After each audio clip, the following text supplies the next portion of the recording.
नमस्कार दोस्तों, आज के नए एपिसोड में आपका स्वागत है। आज हम बात करने वाले हैं महाराष्ट्र के राजनीति के बारे में।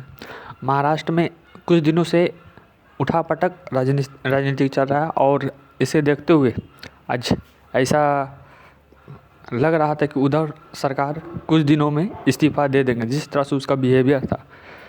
हालांकि देखा जाए तो कुछ दिनों पहले उन्होंने सीएम आवास को खाली कर दिया था और उसके बाद उन्होंने कल देर शाम को 29 जून को देर शाम को उन्होंने इस्तीफ़ा भी सौंप दिया है और उन्होंने इस्तीफ़ा दे दिया। हालांकि यदि इस तरह देखा जाए तो इसे पहले ही अटकलें लगाया जा रहा था कि उद्धव सरकार के पास अब उतना नंबर नहीं है जो वो पेश कर रहे हैं। हालांकि इससे पहले बीजेपी भी शांत बैठी थी, उन्होंने भी फ्लोर टेस्ट करवाने का कोई जोर नहीं दिया था उतना दिनों से। जब से 42 विधायक उसके गायब हुए, उस दिनों से बीजेपी भी अग्रेसिव नहीं था। हालांकि कि उन्होंने कुछ दिनों पहले ही बीजेपी ने फ्लोर टेस्ट करवाने के लिए कहा। हालांकि फ्लोर टेस्ट होने से पहले ही उन्होंने इस्तीफ़ा दे दिया। हालांकि उसके पास नंबर ही नहीं है। हालांकि ये संभावित है कि अब बीजेपी अब बहुमत पेश करेंगे और सरकार बनाएंगे। हालांकि इसकी यदि उद्धव सरकार की बात की जाए तो उद्धव ठाकरे ने अपनी सरकार में काफ़ी गलतियां की हैं। हालांकि उसका यदि देखा जाए तो पहली गलती वो था कि जब वहाँ पर साधुओं पे जब एक मारा गया था वहाँ पर साधु को, तब उन्होंने कोई भी एक्शन नहीं लिया अपने तरफ से।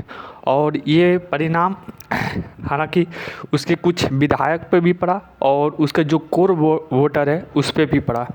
उसके बाद यदि देखा जाए तो इसका अगला है जो सुशांत सिंह राजपूत पे भी इसका असर पड़ा। उन्होंने काफ़ी अटकलें भी लगाई इस केस के जांच होने में और उसको रोकने की कोशिश की। हालांकि उसके बाद कंगना रनौत के बयान पे भी उन्होंने उनका घर तोड़वा दिया।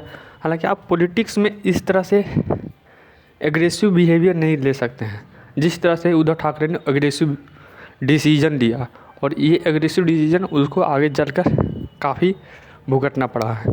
हालांकि उसके बाद यदि देखा जाए तो फिर उन्होंने हनुमान चालीसा पढ़ने पर रोक लगा दिया गया। तो काफ़ी सारे ऐसे चीज़ें जो उद्धव ठाकरे ने गलतियां की हैं, और ये गलतियां होती रहती है। जब कोई गठबंधन का सरकार बनता है तो सारी पार्टी मिलकर ही कोई भी डिसीजन लेना होता है तो लिया जाता है, और यदि ये इस तरह सा डिसीजन लेना हो तो सारी पार्टियों का मंजूरी से ही होता है।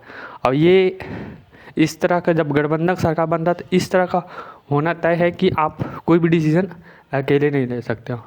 तो जिस तरह से उद्धव ठाकरे का, उसके पार्टी शिवसेना का जिस तरह से उसका चरित्र था, उस तरह से वो काम नहीं कर पाए।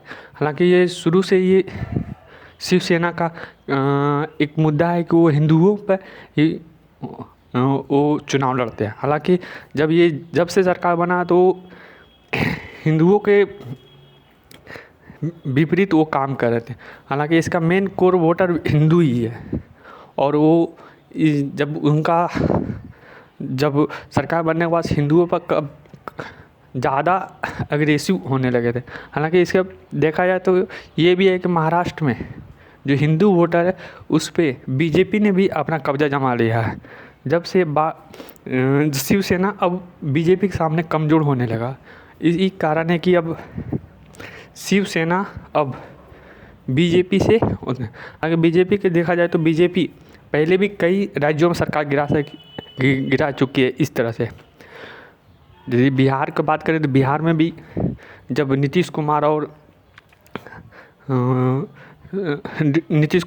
आरजेडी का गठबंधन था उस टाइम भी गिराया था, और इसके बाद मध्य प्रदेश में भी उनका सरकार गिरा था 2020 में, और इसके बाद देखा जाए तो अब 2022 में महाराष्ट्र में सरकार गिरा है।